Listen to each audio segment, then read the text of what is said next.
very first version that went out, the general release, was incorporated, for those who don't know, incorporated a voiceover, incorporated an ending which was really fundamentally kind of artificial in context of the overall drama.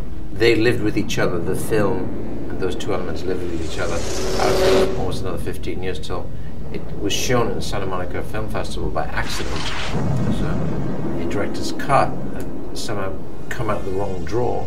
This really, to save a lot of confusion, is the definitive version, which is without any voiceover, without that ending. In fact, it now ends where it should.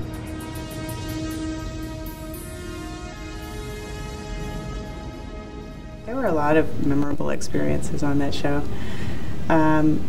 Probably the most significant for me was that it was at the beginning of my career and I didn't really know that much about making a movie, and it was such a huge experience.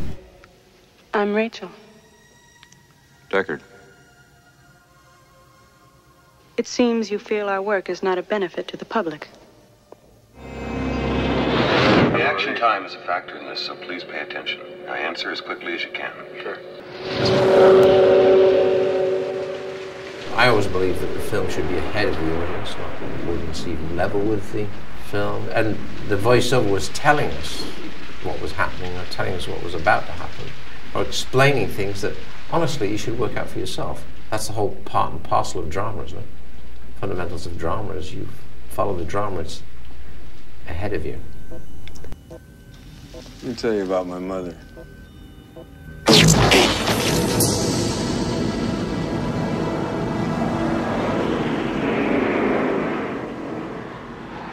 I was quite surprised when our remix finished it recently. It's to use the much hackneyed word, it's pretty cool.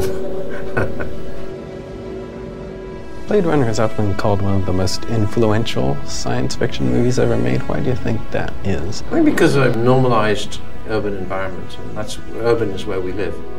And we don't live in space, we don't live in deep space, we haven't really, most of them will never or have never experienced that. The urbanity of Blade Runner is what I made urban, wet, dark, rainy, grungy.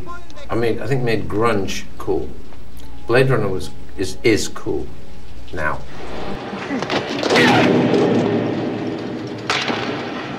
More than you.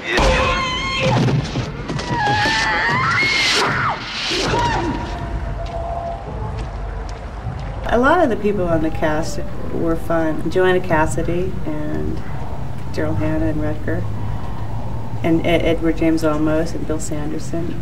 We all made an interesting core. There's sometimes a movie, when you're on it, will take a great turn for the better, and nobody can really define it, because some type of chemistry takes place.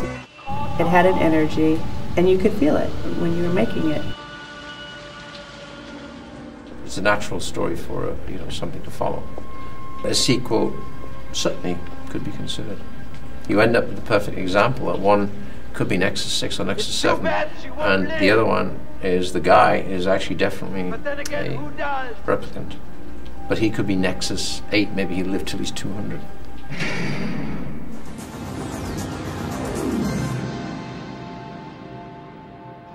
There is a maker serial number 9906947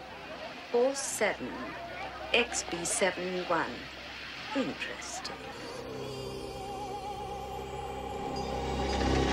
It was a work of pleasure doing this film, even though there are many who say it was agony, and I say it was the agony and the ecstasy. And nothing good happens easy.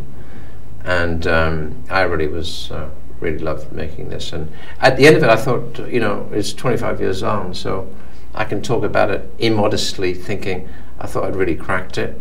And the second thing I learned is just when you think you cracked it, you haven't.